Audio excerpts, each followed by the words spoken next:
For businesses around the world, today isn't a restart, it's a rethink. That's why they're partnering with IBM. Retailers are keeping their systems up as millions of orders move online. Call centers are using IBM Watson to manage an influx of customer questions with AI. And solutions built on the IBM cloud are helping doctors care for patients remotely.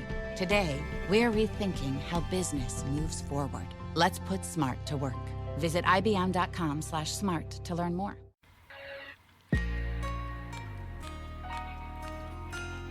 Welcome to the Oh Hell No podcast, where I, Keisha Nicole, delivers a daily dose of passion, purpose, and struggle by interviewing people who are living their best life doing what they love. Here on this podcast, every Oh Hell No moment serves a purpose. Now let's get started with the show.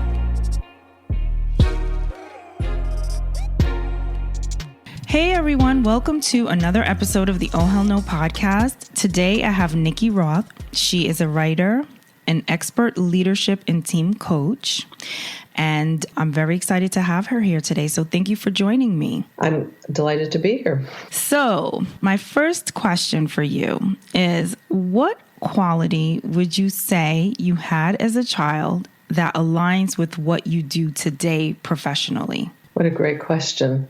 I think I've always been curious about people. And everything that I've done, let me expand on that. People and multiple cultures, because I grew up in an immigrant family. So I was just fascinated by being different languages, different food, etc. inside my home. And I walked out the door and it was something very different. And I think I became like sort of a mini sociologist at a really young age. Wow, that's so interesting. Yeah, it's like that. My parents are from the Caribbean, so at home it's like one thing, and then going out, it's like a whole different world. Right. So what came first for you, consulting or coaching? And how did you get into that line of work, whatever it was that came first? Okay. So before all of that, there was psychotherapy. Oh, wow. So I spent 20 years as a family therapist. Oh, and that's so that's interesting. really the beginning. And then I did consulting work. In the course of doing consulting work, I became particularly focused on leaders and executive teams. And so do both individual and team coaching. What do you think made you want to follow that path? Well, again, first insightful question you asked, like, what was it about me as a kid? Mm-hmm. I think I've always been fascinated by what brings out the best or the worst in people. And so if I look at, I always say I've had like 4 careers and maybe I'll have a 5th one. That through line has always been connecting with people, their stories, their context, their environment, and understanding that. And then in my role, whether it was as therapist or consultant or coach, and now much more writing, to tell the stories and help people pull out the best in themselves to achieve whatever it was that they're trying to achieve. So whether it was healthier family relationships or better self-esteem or a better marriage or, being a better leader at work, being a better team member, etc., I think the consistent theme has been helping people understand fully their context and how to live their greatest potential. All right. How do you define leadership?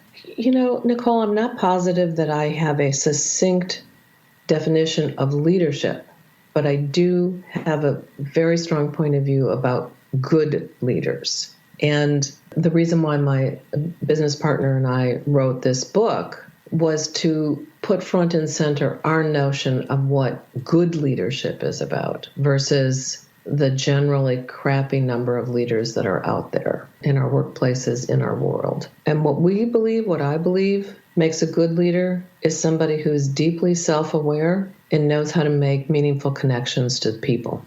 Yes, I love that answer. Self-awareness is like, I love that phrase. I love everything about becoming self-aware. It's just like the foundation for everything. Pretty much. So why do you think toxic people get promoted to management positions? Because we see this a lot. Yes. I think that the reward systems and the traits that are being called upon for classic, typical leadership are the wrong ones. So it has to do with being, the highest sales getter in the sales force. It has to do with being the most fill in the blank on your team. And so what happens is there gets to be this internal competition among peers. And so the game that's afoot is, I'm going to beat out my peers. And so in doing that, you're obviously doing it with a lot of sharp elbows and a lot of underhanded behavior and not caring about anything. We are not assessed. We are not promoted. We are not rewarded for being highly collaborative, having tremendous people skills, being great developers of talent, being great team members, being great facilitators of large projects. We are assessed and evaluated and promoted for being, the person who is the most arrogant, the most hostile, really, in their behavior. Yeah.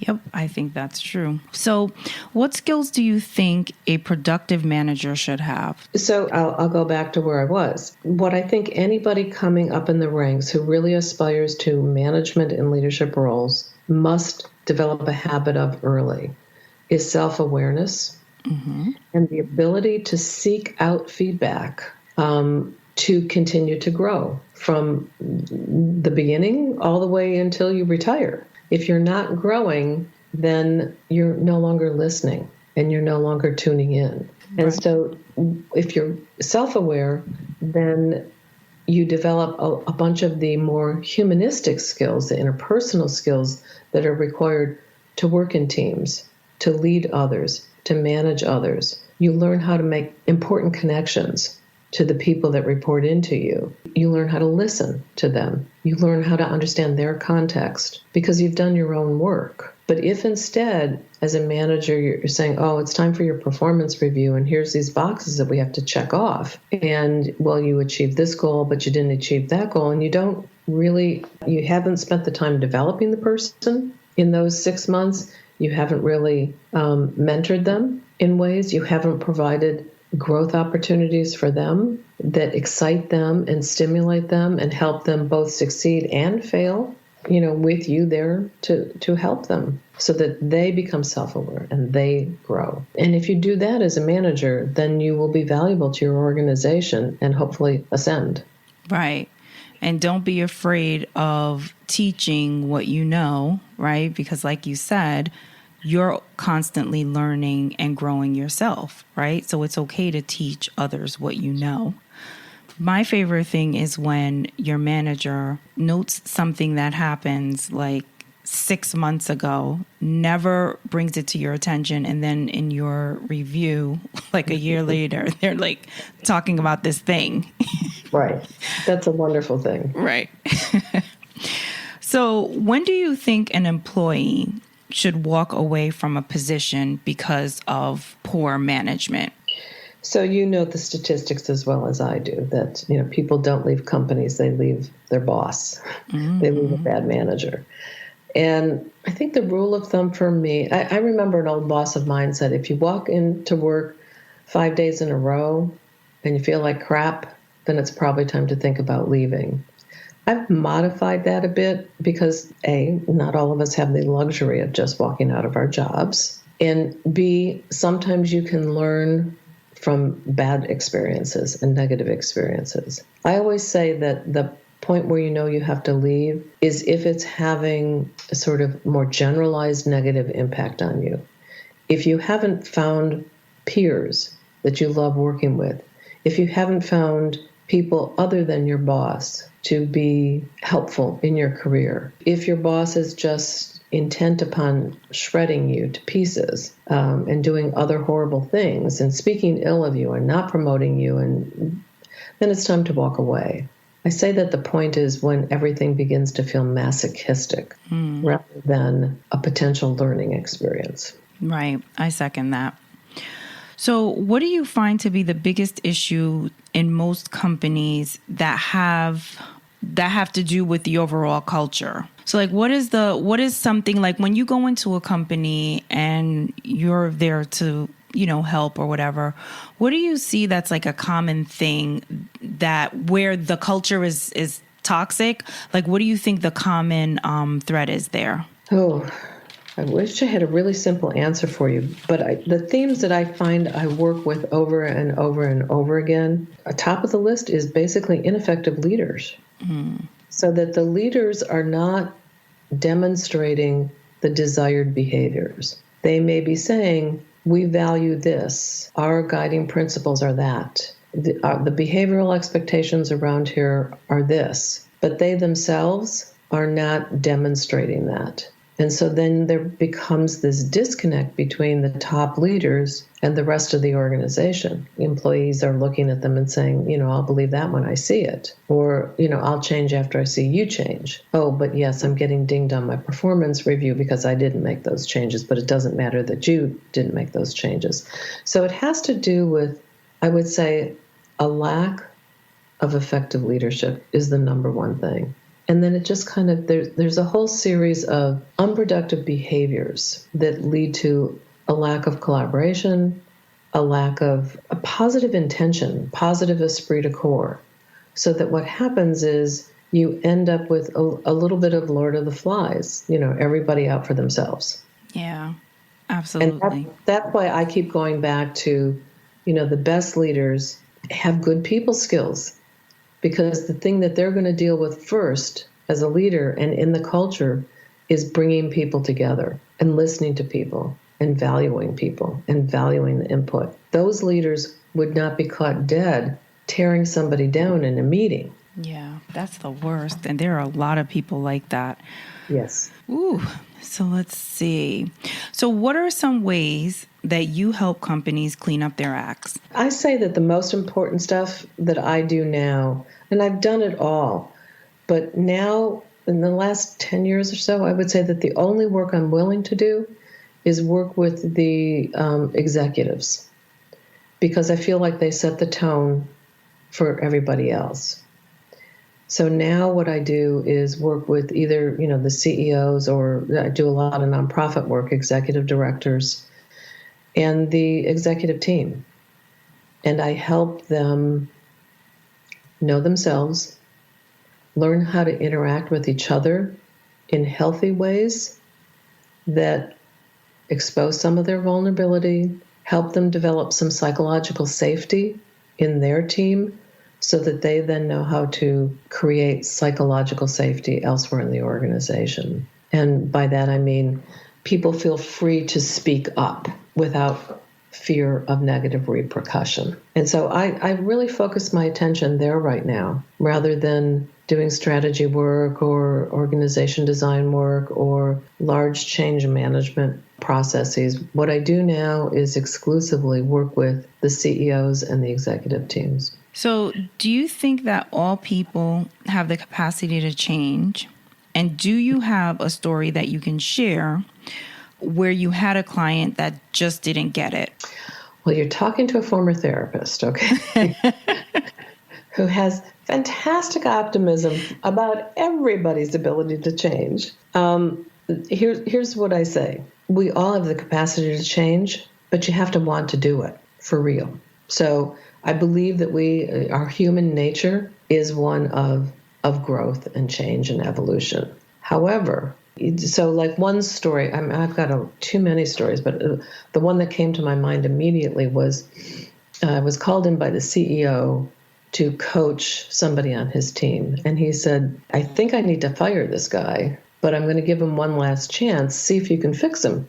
And so I, worked with this guy, and the gist of most of the conversations were, hey, your boss is ready to fire you.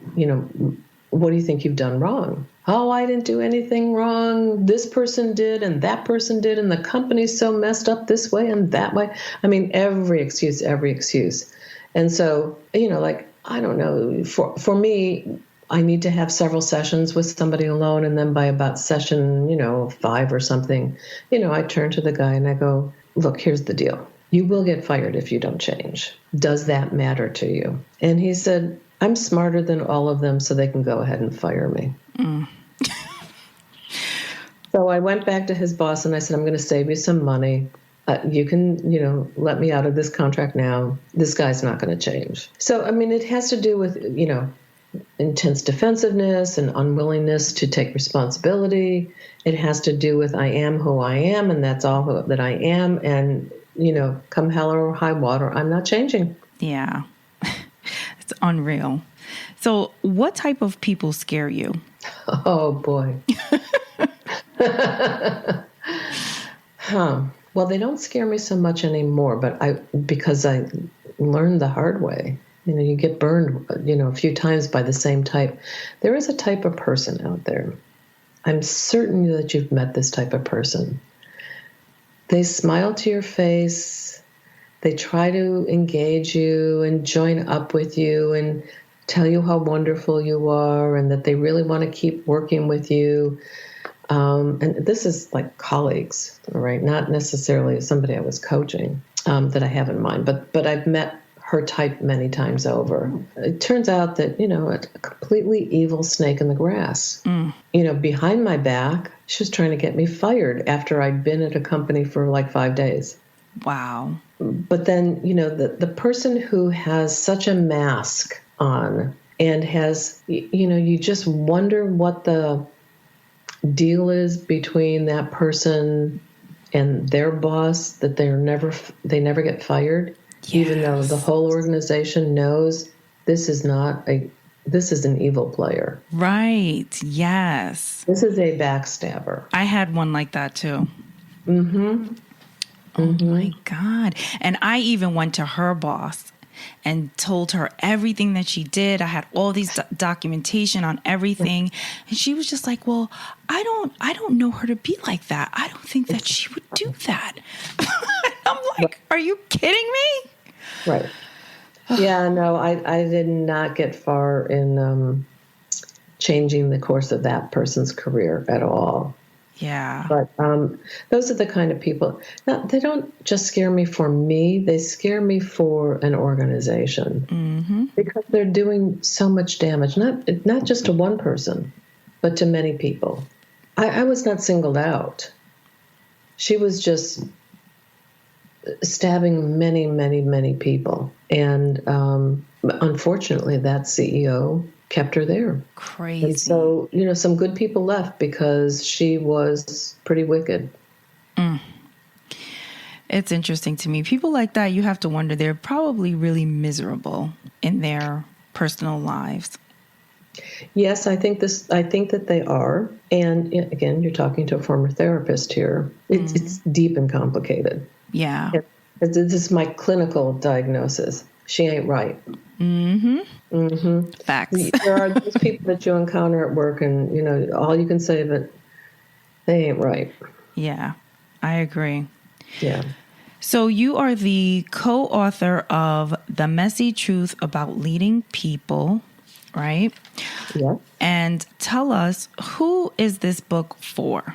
It's for leaders and people that aspire to be leaders. Okay. And the intention here was to pull back the curtain. I think most of the books on the shelf in the business section they're wonderful and disconnected from reality on the ground. Because I've read most of them. First of all, they're giving you the theory of the case and a good 4-quadrant model for leadership, and the list of these 5 things will, make you a superstar leader. And so you walk away from reading those things and you say, oh, okay, I've got the formula now. Yay, yay, yay. And then, you go back to work and you try to do those things and you fall miserably short. Or you've gone to a training, a leadership training thing, and you get back to the office and you realize it's really hard to apply this to reality.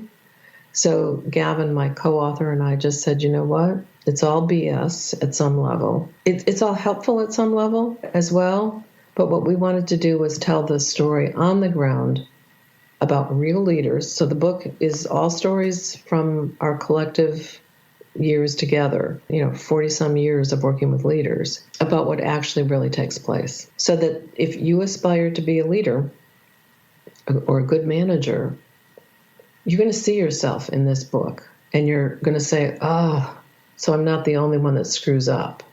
Everybody screws up. As opposed to, here's the paragon of virtue and perfection that I'll never be able to attain. I like it already. So do you think great leaders are created or born? Well, I think the general wisdom is created. That, again, I think it's one of those things, if you're motivated, lead from wherever you sit, not because of a title that you have in your personal life, in your work life. Some people do have some natural ability, and that's fantastic. And they may or may not choose to be a leader, but they're the person in your peer group that seems to always be the one that organizes the, Friday night outings or whatever. But I think really leading is something that you commit to doing. And it's learning just like you learn, how to code. You develop the tools and you practice over time, and you have some success and you have some failure, and you need really good teachers. Yeah, definitely. So I want you to give some advice. So for young aspiring leaders, what would you tell them to do early on to, maybe get to that leadership role that they're hoping to have someday? Because like you said, being a leader is something you have to commit to or want to do. Some people are okay with not leading, just coming in, doing their job and going home. But there are some people who are very passionate about leading. So what advice would you give them so that they get on the right track and stay on the right track? So I'm going to tell you the secret, Nicole, that people completely, I don't know why we don't get this as people. But if you really aspire to be a great leader, and there is somebody in your organization that you look at and say, when I grow up, I want to be that person. If you go up to that person, I don't care if you have a formal mentoring program in your company or not, you go up to that person and just say, I so admire how you were in that meeting, or how you did that thing. Could we spend some time together? That person will be so, it's not just flattery, but people are really generous. Really good leaders are incredibly generous with their time and willingness to mentor. And so don't wait for a program or to be picked. Look for a good role model and study them from afar, but also have the courage to walk up to them, stick your hand out, and say, can I get on your calendar? I'd love to pick your brain. I like it. And you're right. Good leaders do make time for people. Yeah. Right, because they understand that it's the whole, good leaders are generous, and it's the whole give back, paying it forward. Good leaders know that they've got to develop the pipeline. Yeah. And as I've said a million times, and also this is especially important for people who aren't the majority. So whether it's women, people of color, immigrants who don't fit the majority demographic in your company, for sure, take the lead and take the initiative. Don't wait for that, affinity program to pick you or whatever. Don't do that. Just go ahead and do it. I like it. That's great advice. So now what would you tell someone who is an older leader who has made some mistakes and wants to get on the right track and do better? Honestly, that's the majority of leaders. Learn from your mistakes. So I think that, first of all, you do need somebody to let you know whether you are permanently damaged goods or not. If you are permanently damaged goods in that company for whatever the mistake was, then you're not going to succeed there. But what I would say is, if you're not damaged, then what you do is, I actually have multiple chapters in this book about this, is you kind of do a mea culpa. And you basically go to the people that suffered the consequences of your mistake. And you say, I messed up. Can we sit and talk? I need some feedback. Let me know what I could do differently. Let me know how I can make this up to you, because I really want to learn from this mistake. And I don't want to repeat this one. And then demonstrate that you have learned from the mistake by the actions that you choose next, so that you can, in time, rebuild the trust that you've lost by making the mistake. Again, I think that, we hear the stories about the really toxic people in companies, but we don't hear these stories. We don't hear the stories about, because we all make mistakes. There isn't any leader. They're lying if they tell you that they haven't made mistakes. The older leaders, the biggest mistake that older leaders make is not in a project and they screwed up. It's that it's more fear-based, but it comes out as arrogance. Been there, done that. I don't know what you young people can tell me. And so there's an alienation that takes place. And that is never a good look. Don't do that, older leaders. You still have plenty of things to offer. And I say soak up the learning that you can still. If you're not learning, you've stopped evolving. You've stopped becoming effective. You're resting on what you've known for 20 years. Yeah, absolutely. But it's great advice, because there's still hope. If you're willing to change and you want to change, you can make a change. So that's the good thing. Yep. So do you feel like you are doing purpose-driven work? And if so, what part of it do you feel feeds your soul and makes you feel good about what you're doing? I do feel like I'm doing purpose-driven work. I have a passion and a hopefulness about humanity in spite of how I've been feeling in this last 10 days or last 4 years. Yeah. I have a fundamental belief in that we wake up in the morning and we do want to be our best selves. We don't walk out the door and say, I think I'm going to mess up at work today. I think I'm going to, say crappy things to my best friends. We're not wired that way generally. So I find that all the work I do and have done is to give humanity a chance, to bring out the compassion and the caring and the loving in people, especially in the workplace, because that's where we spend so much time. Yes. So I've done it for people in their families. I've done it for people in their college settings, and I've done it for people in their companies. And, all places where we grow and we spend a lot of time. And so, I feel fortunate that I have had this interest and passion for most of my life, really. The work that feeds my soul the most is, both Gavin and I, for about 10 years or so, have been doing a lot of nonprofit work. They don't get our fancy schmancy resources like, a big corporation would, because they've got the big money to pay us. So I spend time, at greatly reduced fees or pro bono, doing a lot of work for nonprofits around leadership. It's my little give back.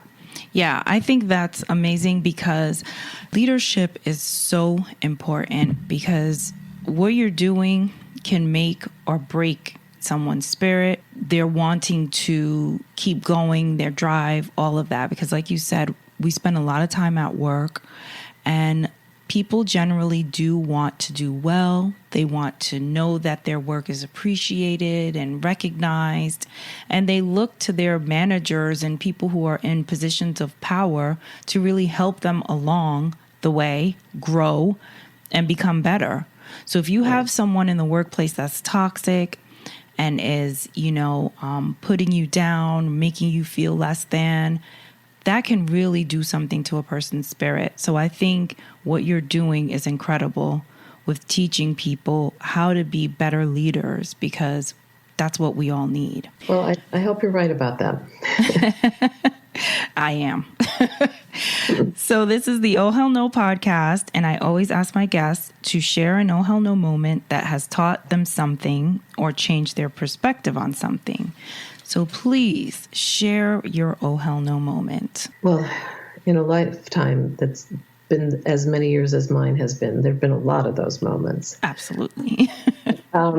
I think the one that was more recent in life, like say in the last 10, 15 years, is so as I said, I started out with this deep understanding of human behavior and psychology and sociology and social, like all of the psyche kinds of things, right? And I worked in a discipline that used all of that. And then I moved into the business world. And so all of that psychological know-how I kind of put in the back of my brain. I used it in my work, but I had to learn a completely different language. I was, definitely guided to not talk too shrinky at work, right? Once I moved into the business world. And so for a lot of years, I felt like I had the opportunity to learn a whole bunch of new stuff, and that was always good. But I always battled with my core, I'm a psychologist, right?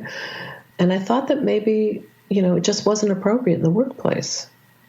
And then I heard it once, I heard it twice from colleagues. The first time I heard it, couldn't quite figure out what to do with it. And where a colleague of mine said, like, oh my God, you're so, you've got such a huge asset here. You need to feature this. Of course you need to bring all of your psychological know-how into the work that we do. And I said, really? But I couldn't enact it then. And then somebody else said it to me later. And, I have now found my perfect work partner in Gavin, because I finally said, oh, hell no, I am a psychologist. I am not an organizational consultant or a leadership consultant at my core. And so I started to tell my clients, I said, look, I just want to let you know up front, we're in this coaching relationship. You need to know that I was a therapist for 20 years. I said, that will either make you go, oh, whoopee, or like, oh, Jesus, what have I gotten myself into? And so I started to just feature it more and more. And then this book culminating in this book where it's just regular language. It's not psychology language. It's not business language. It's just how people talk to each other, which includes a lot of swearing. But it's the all hell was, I can really bring my biggest asset to the foreground. And my asset is I know deeply what makes human beings tick. Yeah, that is the great quality to bring to helping people develop better leadership skills, because you got to know what makes them tick. Well, but like I said to you before, like the thing that we get rewarded for in the workplace, myself included, isn't those dimensions. Mm. So I finally said, well, I'm just going to be Nicki. Yeah. Someone always trying to dull someone else's shine. Yeah. There you go. Well, I'm glad you rose above it and you're shining like a bright star. So it was such a pleasure having you on the podcast. I really liked talking about this topic because I feel like this is important work and it's major. I've had terrible managers, and I always wish someone would, step in and help them. Currently, I have a great manager at my 9-to-5. She's really good at teaching. So she's always excited about going a little deeper, explaining something to you. She wants to make sure that you get it. And I really appreciate that because I've never had that before. So hold on to her for as long as you can then. Yeah, absolutely. That's great. I'm glad to hear that. Yeah. It is shocking how rare it is for people to have good managers. Mm-hmm. Yep. It is a sad commentary. And so then I suppose it's not too far to extrapolate from, if we've got bad managers and bad leaders at work, why would we expect our elected officials to do any better? Right. Because they don't get any training either. No, they don't. And they need a lot of training because they have a lot of power. Right. And it affects a lot. So, Right. yeah, definitely. Yeah. Maybe you need to start going into like these, government agencies. Start. Not for me. I know, right? It's like, that's too much. Then I'd be hitting the bottle or something. Yeah, exactly. I mean, I'm hitting the bottle without helping them these days. It's just like I put on the news and where's my drink? Exactly. I know. Oh, God. Hopefully it'll get better. Yeah. So please tell us how we can contact you and where we can buy your book. We would love to know. Oh, great. So the book is on Amazon. And if you just Google Nicki Roth, it'll come up, or Google The Messy Truth About Leading People. We also have a website, which is themessytruthleadership.com. So we've been putting blog posts up there, but you'll meet this most charming of characters, Micah, who will lead you through all the ups and downs of leading and all the characters along the way. And again, as I tell you, these are all true stories, but protecting everybody's identities. And I love storytelling like that because it's all stories, Nicole. Yeah, I love that. Yep. Awesome. That's how we get to know each other. Mm-hmm. I think once you know somebody's story, then you begin to care. And once you begin to care, then you want to be in connection with the person. And once you're connected to the person, then you want to work with the person. And once you want to work with the person, you want to know more about the person. And you're not afraid to show your vulnerability. But I think stories is where it starts. Yeah, that's a great way. I love it. Because we all have, I think this was one of the most pleasurable things about being a therapist, as painful as the stories were. When somebody shares their story with you, it's quite a sacred offering. And, because none of us walk through life without, some struggle. And when people share that, it's up to us to have respect for that. And then once you have respect for that, it's just, this is the kind of leadership that Gavin and I are writing about in this book. Listen to people's stories. And so we wrote a series of stories. Nice.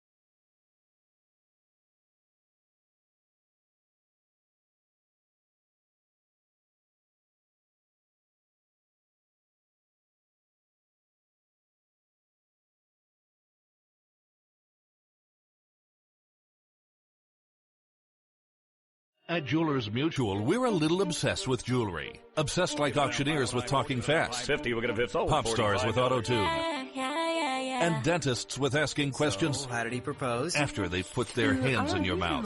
Great. Yes, we've made jewelry our obsession for over 100 years. We love it so much we named our kids Ruby, Amber, and Opal. Venti soy latte for Opal? At Jewelers Mutual, we insure jewelry and only jewelry, which is why people who are also obsessed with jewelry trust us with theirs. You've probably heard about FanDuel Sportsbook, America's #1 sports betting app. But here's something you may not know. FanDuel has a standalone casino app called Betfair Casino. With Betfair Casino, you can play real casino games to win real cash right from your phone. Best of all, you can play your first 24 hours risk-free and up to $200 cash back in site credit if you lose. Download the Betfair Casino app or visit FanDuel.com/Pandora. 21 plus and present in New Jersey. Must have not previously made any real money wagers at Betfair Casino. Refund issued as non-withdrawable site credit. Gambling problem? Call 1-800-GAMBLER.